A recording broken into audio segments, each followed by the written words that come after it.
Само, че това не е много моят цвят, май. А не, има четка. Отдолу отворила долу. Кажи, бе. Чак, че няма си, дайте вятка. Само тръпа отвътре навън. Еми аз какво правя, бе, тънто? Много спечен. Аз съм специалист.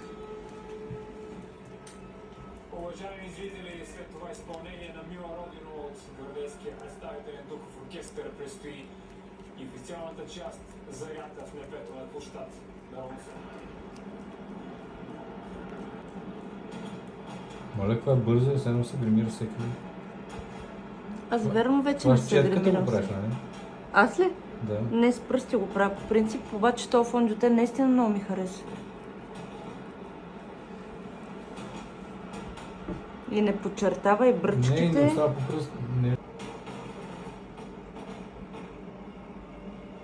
Уважаеми зрители, командващ на тържествената зарядна проверка е бригада генерал Теодор Тодоров, командир на командването за комуникационна информационна поддръжка и кибератака в българската армия.